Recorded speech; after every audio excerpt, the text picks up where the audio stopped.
Hello, I am Ambertiana, and sometimes I spend all day on my phone. I'm about to go live on me.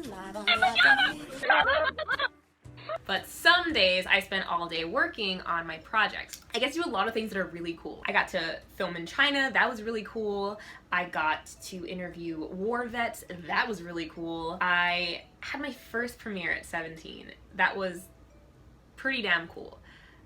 Well, now I'm 27. I've come to realize it's not always about what's cool. Sometimes it's about what's right. Sometimes it's about helping people. Sometimes it's about telling unique stories that when presented to the world will help it realize that just maybe we're not as different as everyone thinks. Maybe we're a lot more similar than we know. And what I've learned is in times like these, if you've checked off all those marks and you also have a super awesome long lost uncle who has a house with 28 rooms, you better film a documentary. Hello, let's do this, y'all. We're going to Detroit. Yes, Detroit. In May, my team and I will be going to film the project's documentary. The house we are filming in is absolutely stunning, and it has just the most amazing rooms in it that are just filled with the history and the culture of both the city of Detroit and my family, who I've never met before. What is this? Oh baby, just going through old pictures. That's a lot of pictures. Oh yes. My Uncle Phil is a spectacular designer. Uncle Phil, you need help? No. So every room is like a set. We're going to the Victoria Suite. He is also the family historian. Mama! Look. Mom! I don't know. First time I met my Uncle Phil, I was 15 years old, and what had happened was a hand came from the sky and was literally like, "Hello, I'm Tiana from Hawaii. You gonna learn today?" Bing! And they dropped me right in the middle of Detroit City, and let me tell you something I learned that day. They had to explain to me what the NAACP was at 15 years old. I didn't know. You know, the only experience I ever really had with Detroit was what Eminem said about it. Okay, and look, it was not like 8 Mile. It was a little bit like 8 Mile. I had never met anyone from my dad's side of the family before. And the only other place at that point that I had been to besides Hawaii was Disneyland. Whose house is this? Very Gordy. Motown.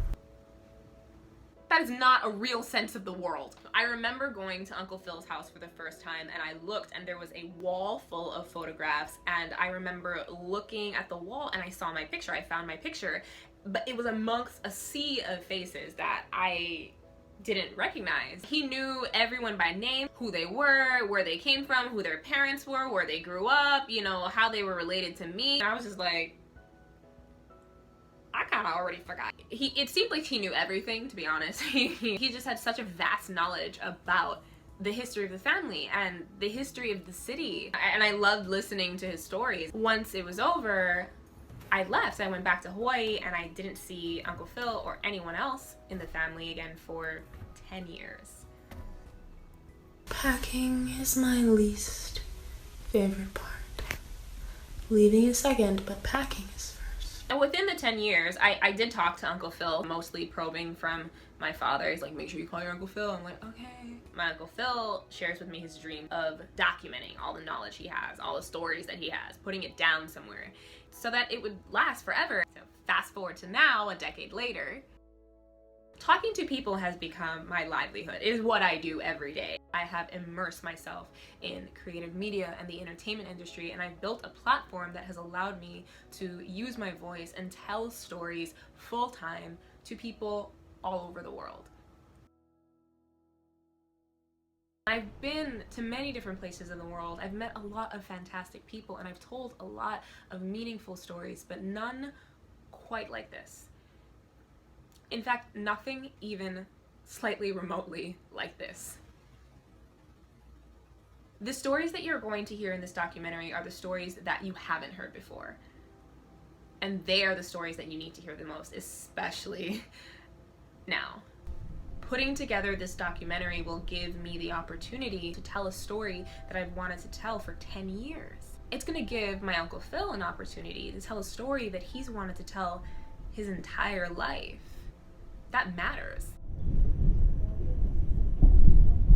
Going to school with mixed, races. In May, we will be setting up 28 different interviews with 28 different members of my family in the 28 different rooms in Uncle Phil's house. Now, most, if not all, of most of these people in my family who I'm going to be interviewing, I have never met before in my life. I don't know anything about them. But it's not about my story. It's about their stories. I'm the narrator. It's my part. Because I'm part of the family. All the money raised will be used to pay for the production of the documentary. The reward tiers are pretty cool. A lot of our rewards are very inclusive because we want everyone to be a part of this project. And for those of you who just want to give us your money and run away, that's fine. We got something for you too, boo-boo. All inclusive. So in order to make this documentary, we need $38,889. and 0 cents. Now I know you're gonna come for me. $38,889 and 0 cents. That is expensive. I know that's a lot of money. I know, I'm aware that is expensive. I mean, I'm here. Hello. I do not have $38,000 right now. But what I do have to do is tell this story. So I have to ask because it is important. If you saw the things and the experiences that I had, you would understand too. I want to share that with you. I want to share that with America. I want to share that with the world because it needs it. I'd be lying to you if I said I wasn't a little uncomfortable. But it's not about being comfortable, it's about doing what's right. It is entirely too often that we sit in silence because we are too afraid to ask questions. People are embarrassed to ask. They're afraid of what the other person is going to say. The only way you are ever going to have the answers is if you ask. So, I'm asking, will you be a part of the D28 project? Will you make the decision to commit right now to donating to this campaign? I am asking every single person who watches this video to donate $5 to this campaign. Just $5. That is a $5 footlong. Not in Hawaii. Not important. I am sure that I can get this video to enough people that if every single one of you who watches it donates just $5, we will meet and exceed our goal before the end. I guarantee you. But I need your help. I have sat on this story for 10 years. We do not have the luxury to wait another decade to tell these stories. Because by that time, many of them will be gone forever.